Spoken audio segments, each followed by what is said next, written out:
Chapter 4, The Silent Epidemic. Historical references elucidate the argument that the government, medical community, and alcohol industry are remiss in their duty to warn the American consumer. In today's society, an epidemic of hidden birth defects is happening silently to the minds of our unborn. How can we be so blind and numb to prenatal alcohol exposure? By turning a deaf ear, we have metaphorically thrown out the baby with the firewater. Unlike epidemics of contagious diseases, NDPAE begins well before a woman may know she is pregnant. Our love affair with alcohol has hidden this dirty little secret in the rural, urban, and suburban areas of our great nation. Overcoming this veil of silence and its impact on unknowing and innocent individuals will be similar to enlightening the ignorance that perpetuated bubonic plague in the 14th century and illnesses such as HIV and measles in modern times. An understanding of terms used to characterize illnesses of similar magnitude bolsters the argument that NDPAE is an epidemic. Historically, the term epidemic describes highly prevalent, contagious, communicable diseases brought into a community or spreading rapidly. More loosely, any disorder identified in a population at highly prevalent rates is considered epidemic in proportion. Today, epidemic is used to describe other conditions brought on by modern lifestyle behaviors such as obesity, heart disease, and emphysema. The excerpt from What Constitutes an Epidemic by Dr. Benjamin Lee, featured in Figure 5, was published in the late 19th century when epidemics of cholera, measles, tuberculosis, and other communicable contagious diseases still ravaged our communities. Figure 3. What constitutes an epidemic? This is actually a typo. It should be Figure 5. To determine just what proportion of any given population should be attacked in order to justify the declaration that an epidemic exists, the answer given was that the disease should be declared epidemic when the number of cases should reach these proportions. For a population of 100, 5%. For a population of 500, 4%. For a population of 2,000 to 5,000, 22 per thousand. For a population of 6,000 to 10,000, 16 per 1,000. For a population of 20,000 to 50,000, 8 per 10,000. For a population of 50,000 to 100,000, 4 per 10,000. For a population of 200,000, 1 per 10,000. Once Sentinel Cases, initial affected individuals of an epidemic, are identified, scientists then uncover the pathogenesis, the way a disease develops, to better understand the etiology, underlying causes of the illness. Public health officials, researchers, and physicians work in a coordinated manner to develop effective treatments, that is, medications, through clinical trials, interventions, that is, quarantine of the affected individuals, to reduce the spread of illness, and prevention, for example, vaccination programs to limit further population exposure. Eventually, some conditions may become dormant in a given population, existing at a low, undetectable level, endemic rate, until the right environmental factors lead to an outbreak, resurgence of the illness. Before understanding that germs caused contagious illnesses, European and Mediterranean populations were decimated by transmission of an invisible, unseen, yet deadly bacteria carried by rodents. Thus, Black Death spread as though by a curse, hidden, unseen, and unchecked from rats traveling by ship into Sicily and Constantinople on the Silk Road from China in the Middle Ages. Between 1347 and 1353, 1/3 of the European population was wiped out by the painful, hideous illness, ushering in the Dark Ages of Europe. In 1894, during an epidemic of plague in Hong Kong, Dr. Alexandre Yersin, a French-Swiss physician and bacteriologist from the Pasteur Institute, linked Yersinia pestis with plague. He used Pasteur's method to isolate the culprit, a gram-negative rod-shaped microscopic bacteria, infectious to both humans and animals. Thus, the germ theory led to discoveries of microbes causing diseases. Despite stringent public health methods, a resurgence of Yersinia pestis, the bacteria causing Black Plague, has happened in certain areas in the world in modern times. In turn, public health methods such as sanitation, quarantine, and vaccination contained outbreaks of bubonic plague and eventually cholera, measles, smallpox, rubella, and tuberculosis.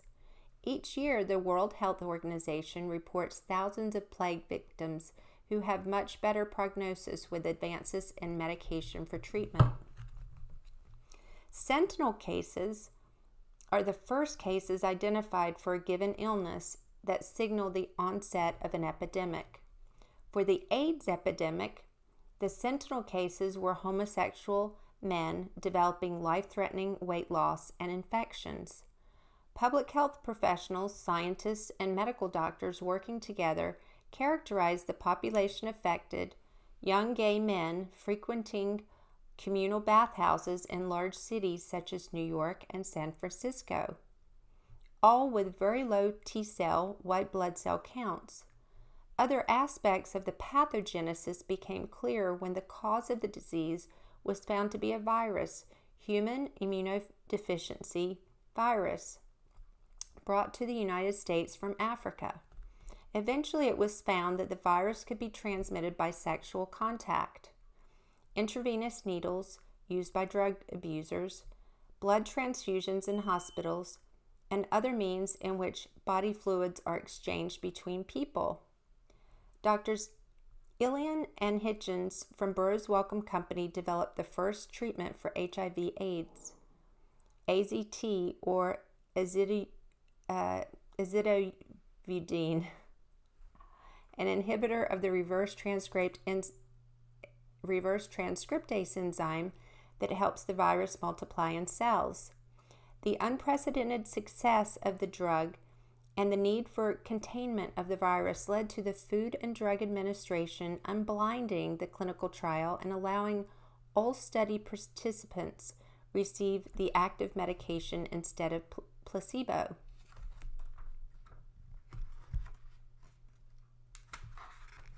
Similarly, measles, existing at endemic rates in the population, exemplifies the phenomenon of resurgence.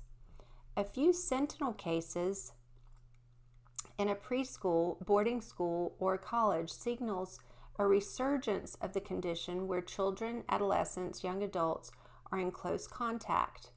Cautious public health measures such as quarantining infected individuals and their contacts and ensuring vaccination prior to college admission help limit spread and prevent future outbreaks. Like contagious illnesses, NDPAE has resurgence when poverty increases or social systems fail, as in the gin epidemic in Europe in the mid-1700s, the post-Civil War era leading up to the Industrial Revolution, and the collapse of the former Soviet Union. Between episodes of large-scale outbreaks, the condition remains relatively silent, endemic in the population, misunderstood and hidden amidst the mental health and social problems of minority groups, socially disenfranchised communities, and the marginalized underclass. It is an out-of-sight, out-of-mind phenomenon. For NDPAE, Sentinel cases were initially most easily recognized from births to alcoholic women and described in papers written by Dr. Lemoine in France in 1968 and Dr. Jones and Smith in 1973. Many of our prevention and intervention programs are based on these early findings, that is, providing greater access to prenatal care for pregnant women, screening, referral, and treatment of pregnant women for alcohol abuse, and a warning label advising pregnant women not to drink alcohol. Yet, we have known since Dr. Kathleen Sulick's Sentinel paper in 1981 that NDPAE occurs as early as 3 weeks after conception, well before most women know they're pregnant. So, are we doing enough to educate the public about the reproductive health outcomes of alcohol? In order to answer this question, let's examine society's response to a more obvious tragedy caused by the anti-nauseant thalidomide. During the late 1950s and early 1960s, about 12,000 Canadian and European infants were born with a constellation of malformations, including missing limbs and other birth defects. The culprit was the anti-nauseant thalidomide, a teratogen that disrupts a number of processes such as long bone development. These defects were so horrific that developed countries banned thalidomide until recent months. Thalidomide caused an epidemic of babies in Europe and other countries around the world to be born with small flippers for limbs. This disaster happened because the pharmaceutical drug thalidomide is a chemical that causes birth defects, teratogen. Alcohol is also a teratogen, chemically affecting brain and nerve development, that is, neurodevelopmental teratogen, more than physical structures. Unlike alcohol, therapeutic doses of thalidomide early in pregnancy affects long bone development, leading to foreshortening of the arms or legs, a physical birth defect known as phocomelia. Although very high concentrations of alcohol early in pregnancy can result in similar limb anomalies, alcohol predominantly causes neurodevelopmental or functional birth defects due to its effects on the nervous system and brain. The German drug company Chemie Grünenthal, now Grünenthal, developed the drug in 1953, and it was first marketed in West Germany on October 1st, 1957 under the trade name Concurrence, and was licensed in the United Kingdom in 1958. Mainly used as a sedative or hypnotic, thalidomide was used to treat insomnia, anxiety, tension, and gastritis. Doctors prescribed it for pregnant women to prevent nausea and morning sickness. After the success of thalidomide in Europe, the drug company William S. Merrill petitioned the Food and Drug Administration in 1960 to be allowed to market the drug in the United States. However, it never reached the U.S. market because an astute drug reviewer at the Food and Drug Administration, Dr. Francis O'Kelsey, MD, PhD, refused to allow approval of the U.S. licensure. A lack of evidence that the drug was safe for human use troubled Dr. Kelsey, who was assigned to review the application her first month on the job. The safety studies leading to its European approval had included only rodents, such as rats and mice.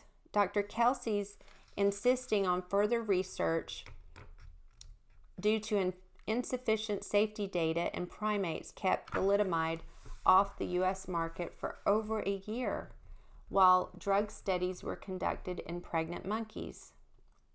In 1961, the Australian physician William McBride published a letter in the British medical journal Lancet after noticing an increase in the number of babies born without limbs to mothers who had taken thalidomide. Soon after, Dr. Kelsey had the results of the thalidomide studies in monkeys demonstrating exactly the same defects. The drug was withdrawn from worldwide markets later the same year. Over the year, the drug was sold. Between 5,000 and 7,000 infants were born in Germany with foreshortened limbs called phocomelia, with only 40% of those children surviving into adulthood.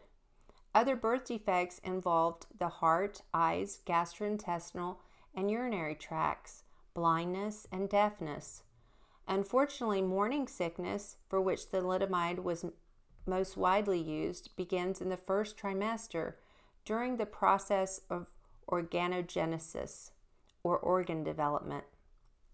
This is during a time of rapid changes in the developing embryo, including the formation of long bones in the arms and legs. It turns out that thalidomide disrupts the process of long bone development as well as other organ systems in humans and other primates, but not necessarily in the rodent. When taken during early stages of pregnancy for nausea, the women were unknowingly exposing their babies to a potent teratogen, chemical that causes birth defects. Prenatal thalidomide exposure caused grotesque, horrific limb defects in which the arms or legs were either underdeveloped or presented themselves as stumps or flippers like protrusions.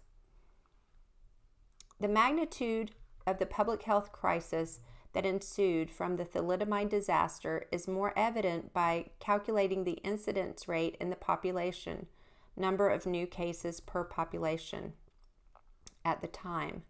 Throughout the world, about 10,000 cases were reported of infants with serious problems caused by thalidomide, with only a 50% survival rate worldwide.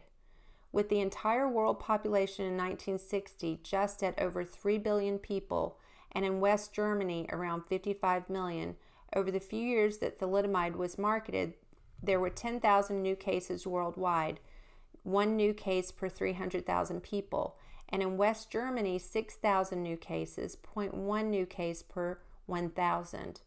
The birth defects caused by prenatal thalidomide exposure led to the drug being banned worldwide for rates much less than what would be considered epidemic proportion. With a greater number of children having brain damage resulting from maternal alcohol use, why have we not rallied our societal efforts to prevent this chronic epidemic? Based on the proportion of the population with NDPAE, known as prevalence, NDPAE would qualify as an epidemic. With a U.S. population of 312.9 million in 2012, according to the U.S. Census Bureau, the current estimates of 1 to 5 per 1,000 of school-age American children with NDPAE far exceeds the prevalence required to qualify as an epidemic. Yet, why is no one calling it that?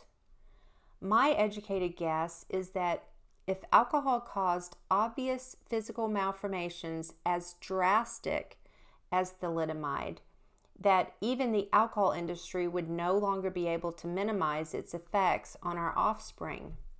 In that way, our society and its children would only be so lucky if alcohol caused such obvious physical birth defects as thalidomide-induced problems.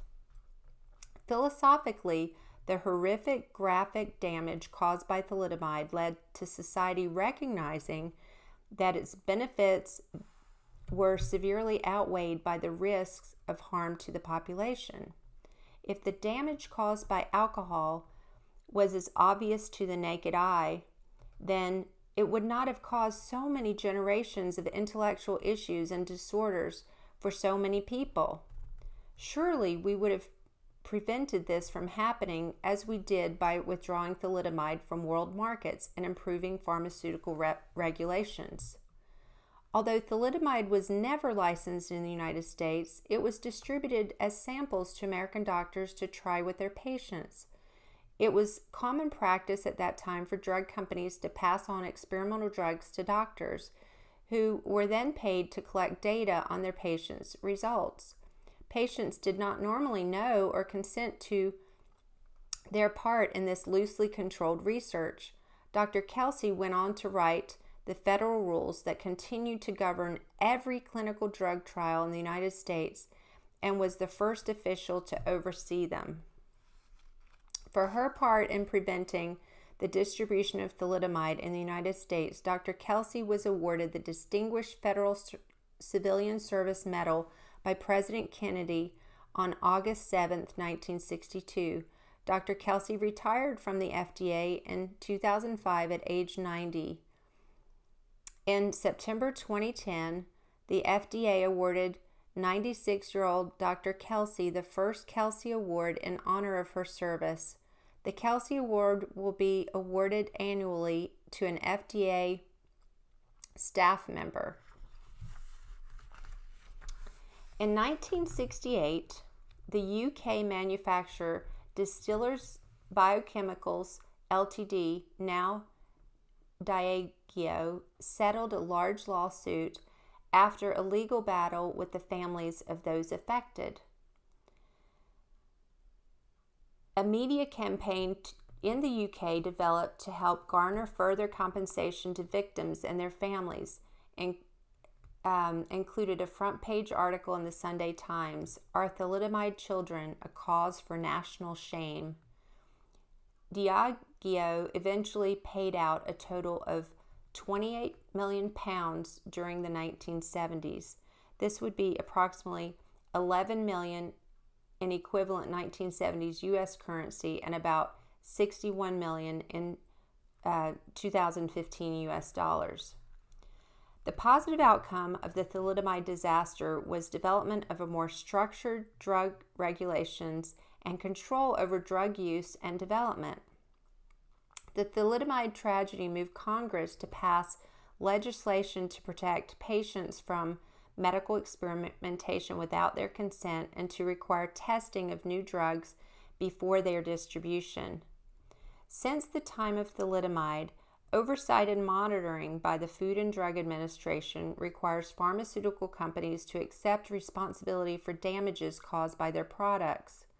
Prescription medications and over-the-counter products are strictly regulated to reduce the risk-benefit ratio such that medical benefits must largely outweigh potential human harm.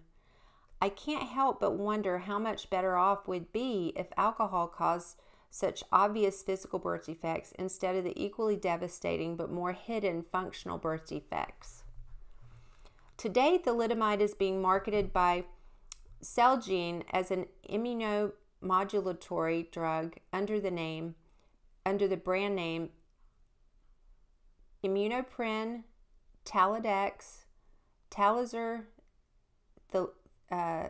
Thalidomide, mainly in the third world and developing countries, for example Brazil, to treat rare conditions such as leprosy and multiple myeloma, a type of cancer, as well as lupus, leprosy, and as an adjunct for HIV.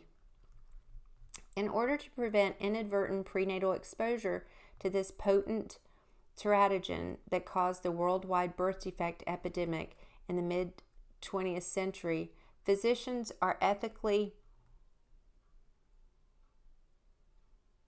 and morally bound to advise patients to use two forms of reliable contraception, such as condoms and oral birth control pills or a diaphragm. So how does NDPAE compare with thalidomide rates?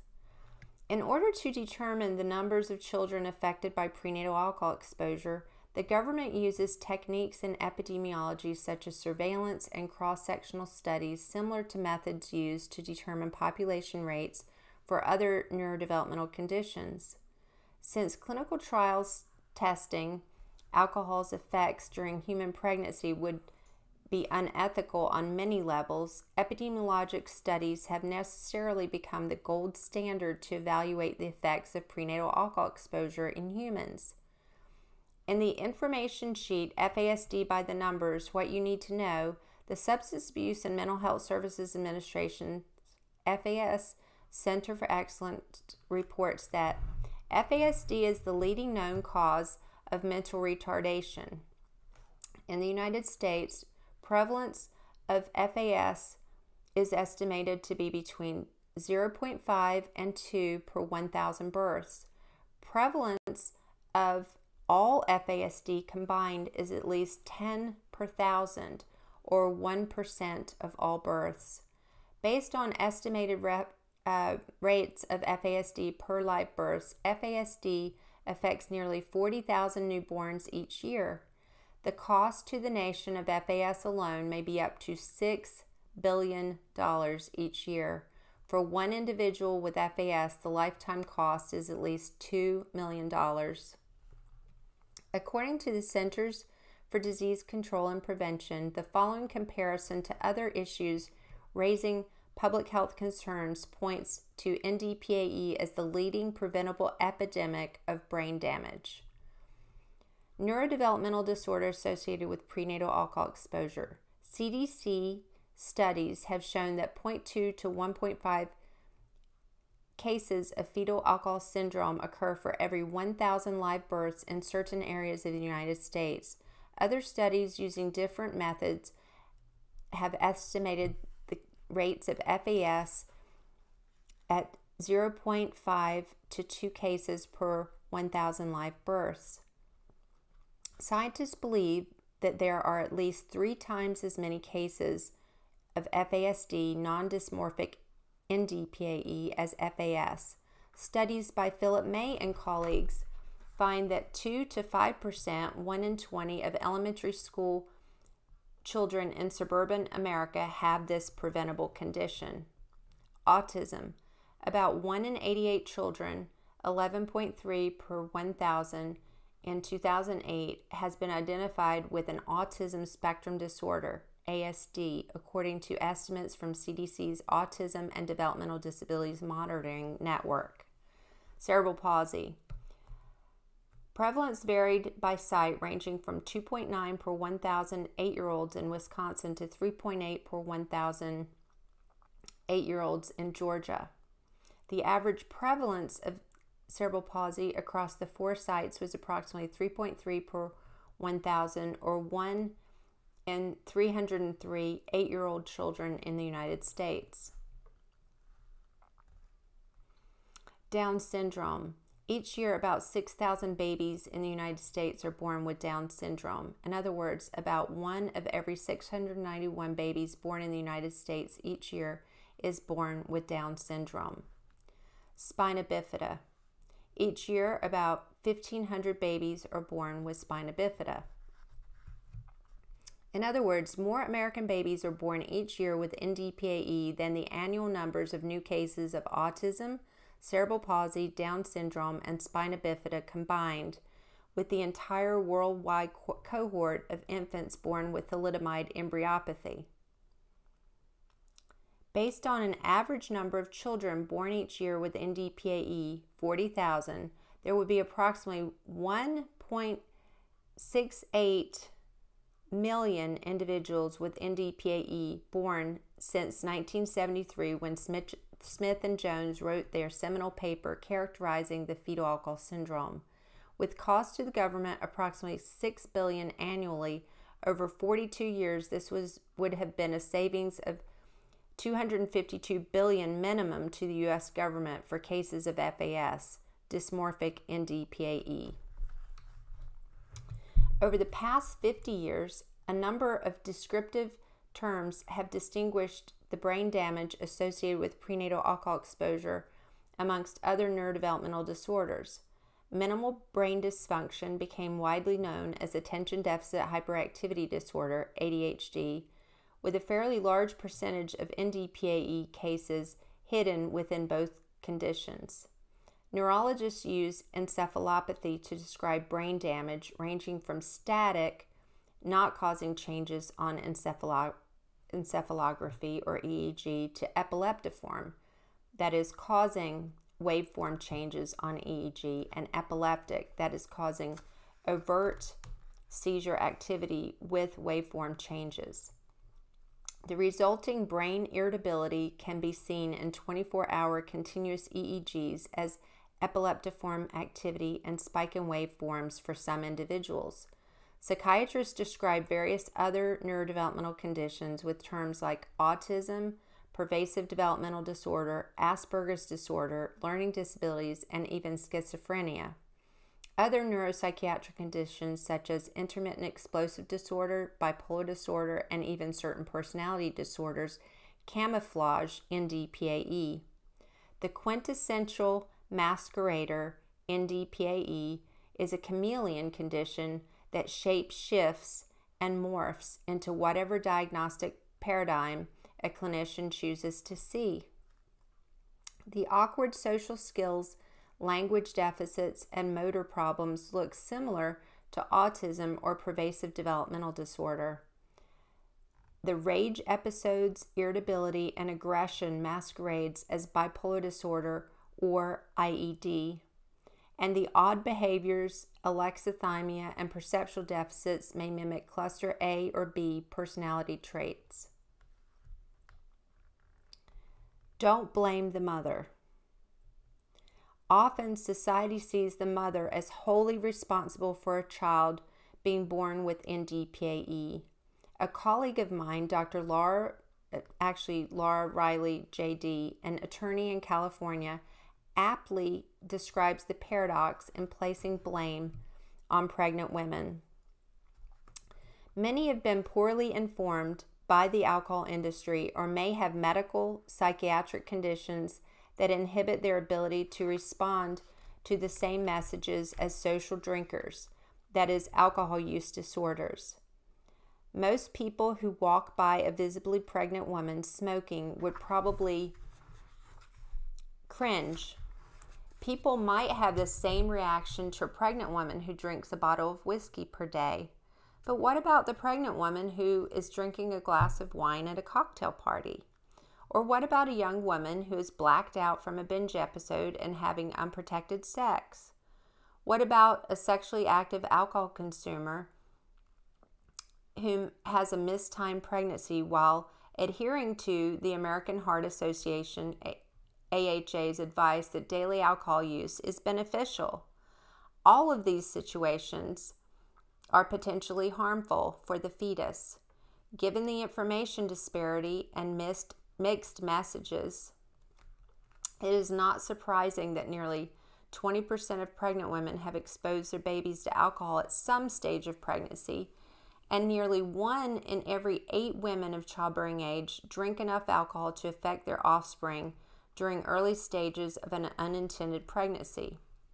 Women of childbearing age do not have ready access to all of the information necessary to make decisions relating to NDPAE.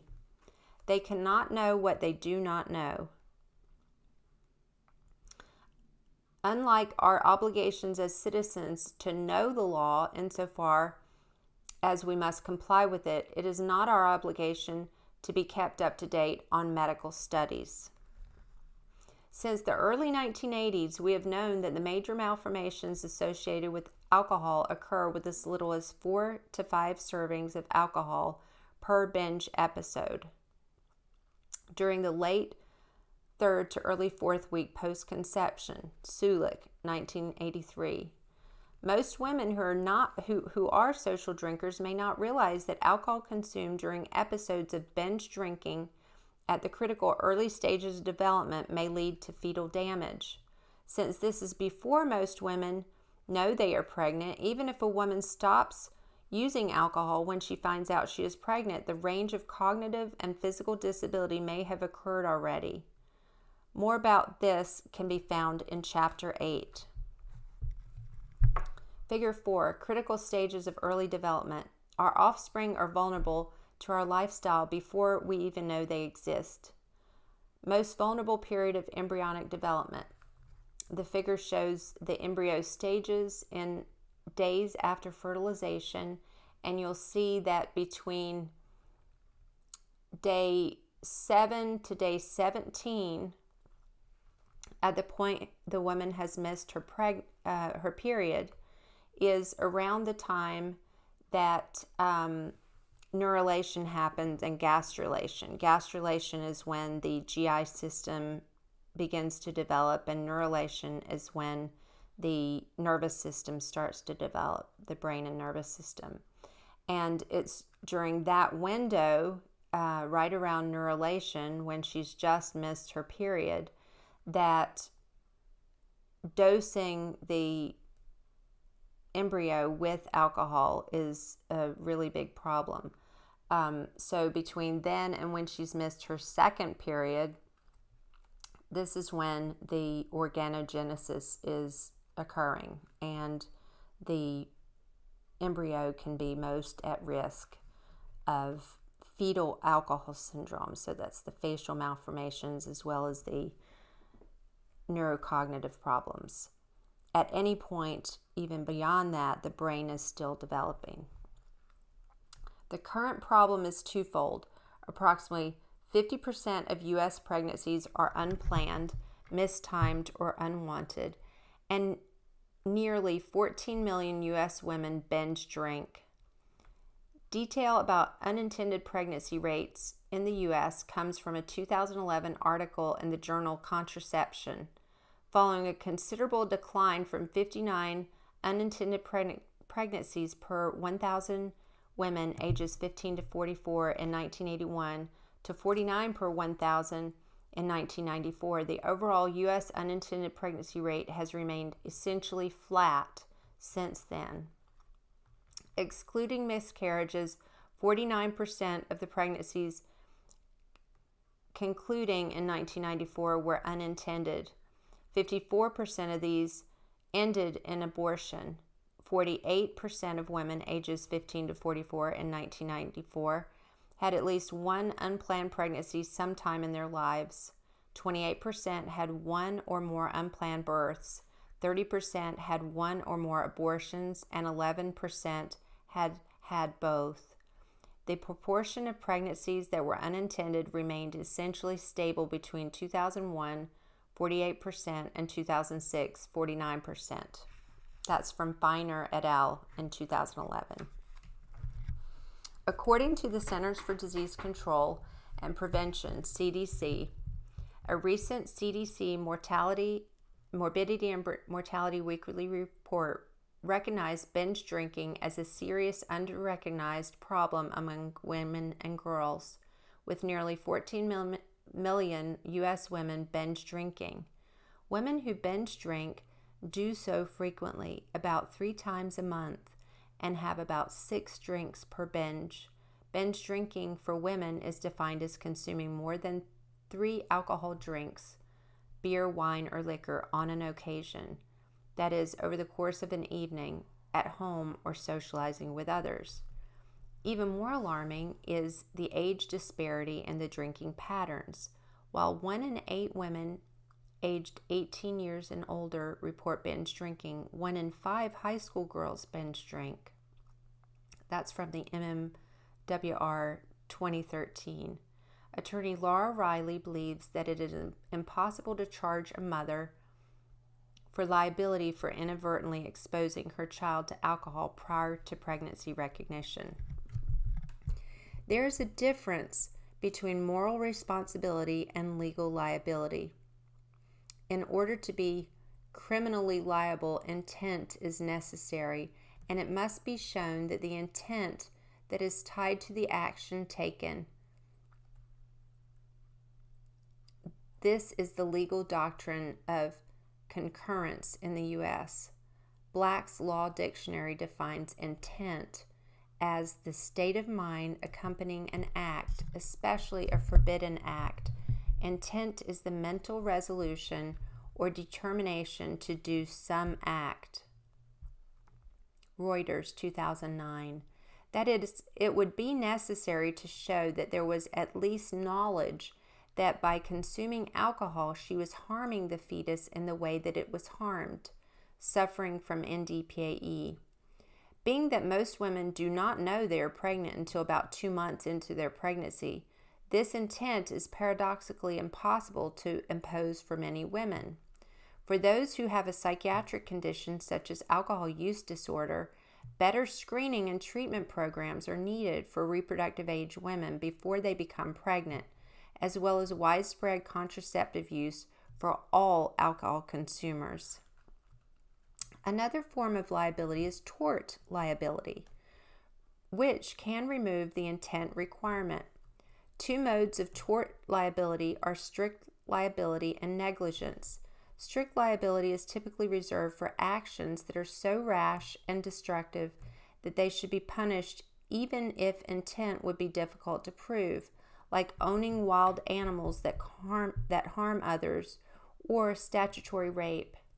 Negligence can arise where someone participates in the creation of risk, the risk that creates a situation resulting in harm to another. In order for there to be negligence liability, there must be a duty owed, in this case by the mother to the fetus. Without getting into more controversial issues, courts have not recognized that mothers owe duties regarding alcohol consumption to an unborn child. And rightly so, since frequently alcohol consumption by pregnant women is a result of alcoholism or a lack of awareness that she is even pregnant. There is, however, a duty owed by healthcare professionals to patients, including alcohol-consuming female patients of childbearing age who may be at risk of unintentional pregnancy, therefore a binge episode before pregnancy recognition. In short, the government, physicians, and the alcohol industry can do more to adequately inform women of this little-known fact. The only public health warning related to the harm that alcohol may cause a developing child is an industry agreed upon label that currently reads, according to the Surgeon General, women should not use alcoholic beverages during pregnancy because of the risk of birth defects. The reproductive health effects of alcohol use exist on a continuum, not simply causing a risk of birth defects. It is ironic that our society places more emphasis on protection of our food supply and medications than on the brains of its future citizens. The pharmaceutical industry is so highly regulated that medications must undergo years of testing to prove that they are both safe and effective for treatment of illnesses, and that their benefits outweigh their risks to society. The food industry is regulated to the degree that even the chemical contents are scrutinized by government oversight, yet alcohol, which we know is harmful to the developing fetus, is relatively unregulated with regard to labeling. In a book edited by Dr. Monty Nelson, Laura Riley and I make the point that unlike the food and drug industries, the alcohol industry has no federal mandate for prevention of this widespread public health crisis due to its products.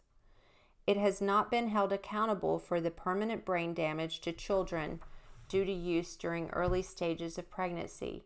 Statistically, the highest number of children affected, since most women are unaware they are pregnant and may inadvertently expose their offspring during that vulnerable time. A later chapter on preconceptional perspectives reveals solutions to the moral and ethical paradox of binge drinking and unintended pregnancy. In her book, Fetal Alcohol Spectrum Disorders, Trying Differently Rather Than Harder, Diane Melvin discusses the never-ending list of unhelpful and sometimes detrimental diagnoses that individuals with NDPAE are inevitably labeled with: attention deficit hyperactivity disorder, learning disabilities, antisocial personality disorder, speech-language disorder, various disorders on the autism spectrum, and conduct disorder, to name a few.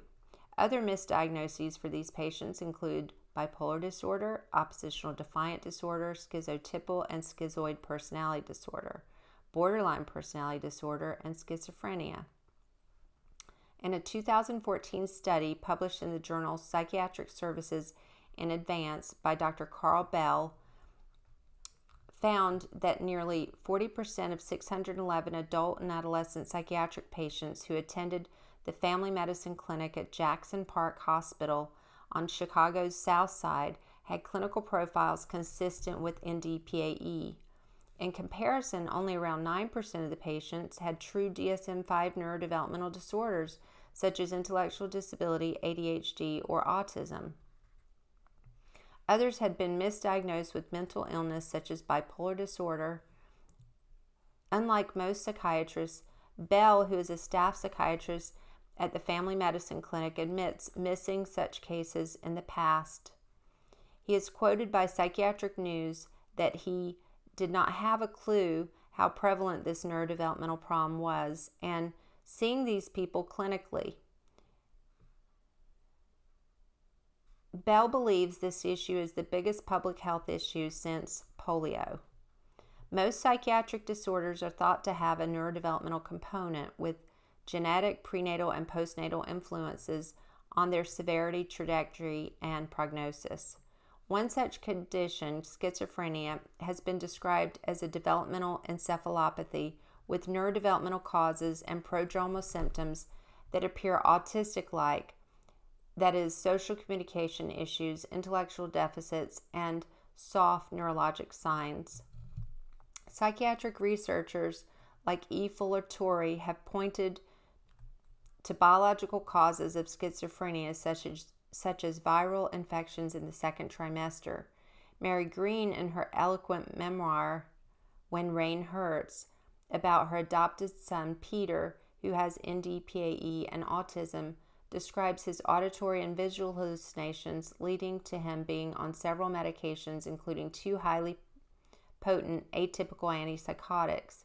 In my clinical experience, many patients with NDPAE develop into adolescents and adults with increasingly suspicious and paranoid-like behaviors due to problems with social perception and anxiety.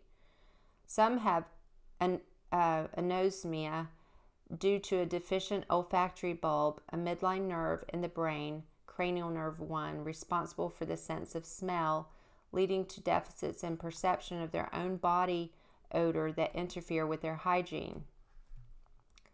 Does the profit from alcohol sales outweigh the social consequences of NDPAE? Western society is infatuated with alcohol's inebriating qualities. Policies are influenced by the strong lobby of the alcohol industry, and our governments benefit from taxes on alcohol importation and sales. According to one distilled spirits industry website, they contribute $110 billion to the American economy each year, employing more than 1.2 million American workers in sales, production, and distribution of alcoholic beverages. The Brewers Association boasted at an annual revenue of $101 billion in 2014, with craft brewers contributing $33.9 billion to the U.S. economy in 2012, more than 360,000 jobs. The Wine Institute reports a staggering 2.82 gallons of wine consumed per resident in 2013, with a total of 892 million gallons sold in the U.S. annually, at a total of $16.7 billion spent on wine consumed at home and at full-service restaurants. In Montgomery County, Maryland, annual revenue generated from the sales of alcoholic beverages about $35 million, $5 million more than our national research budget on FASD. Yet, not one sign is posted warning childbearing age women about the potential for harm to their offspring. Up to 41 other states now require point-of-purchase labeling, thanks to the efforts of the Center for Science in the Public Interest and the National Organization on Fetal Alcohol Syndrome.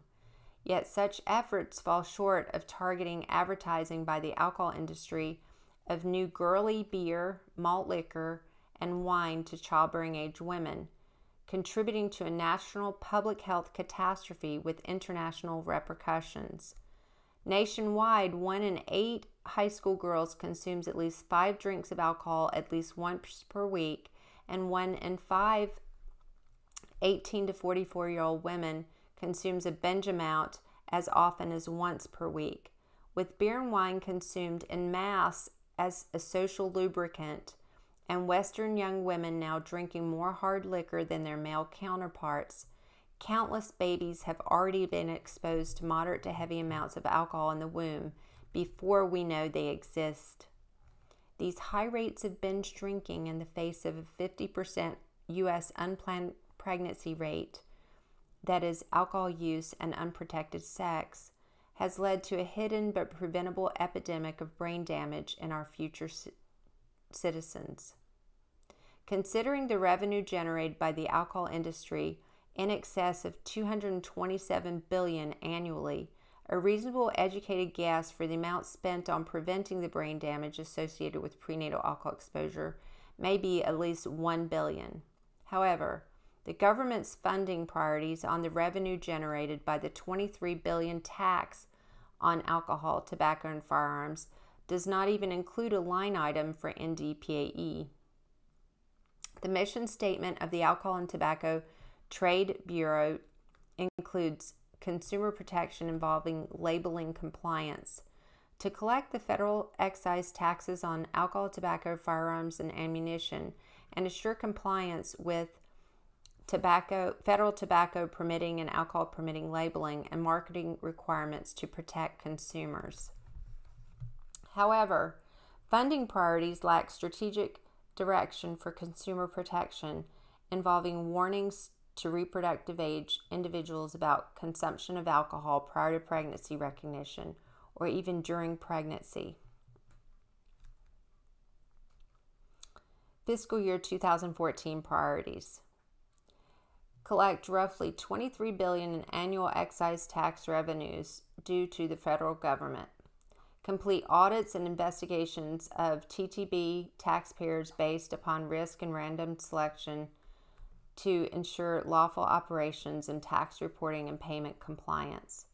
Detect and address criminal diversion activity, including counterfeit alcohol and tobacco products, to protect the federal revenue stream, U.S. consumers, and the fair market activity. Reduce the burden of compliance by promoting electronic filing options for industry members, including the online system that allows industry members to apply for original permit to start a new alcohol or tobacco business. Conduct statistically valid marketplace sampling programs to determine industry-wide compliance with federal regulations for alcohol beverages, and tailor enforcement and education programs based on these findings to ensure products sold to U.S. consumers meet federal alcoholic beverage production, labeling, and marketing requirements. Refine TTP product safety activities that focus on integrating and safety on the integrity and safety of domestic and imported alcohol beverage products. Promote U.S. exports by facilitating industry compliance with foreign requirements and by working with foreign regulators to reduce barriers to trade, and strengthen global tax administration structures through work with trading partners in emerging markets to prevent tax loss from illicit trade and improve tax collection outcomes. In contrast, one government-funded study estimated in 2003 that annual costs for FAS, accounting for only 20% of all FASD cases, are a staggering $5.4 billion, which would be more than $26 billion for all cases of NDPAE. These figures do not account for the costs of legal, criminal justice, and other secondary outcomes for affected individuals. Does the annual financial gain of $222 billion justify the cost to the future intellectual potential of our growing population? Are we doing enough to prevent and ameliorate the problem? Many women with unintended pregnancies who are using alcohol regularly or in binge amounts may inadvertently expose their babies to alcohol, leading to NDPAE before they even know they are pregnant. The obscure warning label pointing to possible birth defects as a reason to avoid alcohol during pregnancy is inadequate to fulfill even a minimal duty to warn. Might some of the alcohol revenue go into more accurate warnings on its products to protect the consumer from risk? What about alcohol manufacturers being required to distribute condoms where alcohol is sold in order to be a bolder, more definitive warning about the dangers of alcohol use and unintended pregnancy. More widespread prevention and treatment initiatives are needed to educate people about the damage of alcohol use prior to pregnancy recognition, identify and treat women with alcohol and substance abuse issues prior to pregnancy, and provide greater access to contraception and preconception health programs. Women who do become pregnant should be supported to maintain a substance-free lifestyle before, not just during pregnancy, and provided assistance for parenting their children rather than having multiple substance-exposed babies because they have been taken away by the system. Beginning life with mild to moderate brain damage and developing resultant psychiatric illnesses from the psychological trauma they grow up with, individuals with NDPAE require reasonable job skills for gainful employment. Ignoring this financially and intellectually impairing public health crisis perpetuates a centuries-old human rights tragedy for individuals, families, and communities, interwoven with school failure, crime, violence, unemployability, decreased lifetime productivity, homelessness, and destitution. Lacking the self-esteem and wherewithal to work their way into the working poor or working class, they fall into the chasm of the underclass, relegated to the fringe of society's disenfranchised. The upcoming chapter on the American social caste system highlights the perfect storm creating Huxley's modern-day Brave New World in our own oblivious society.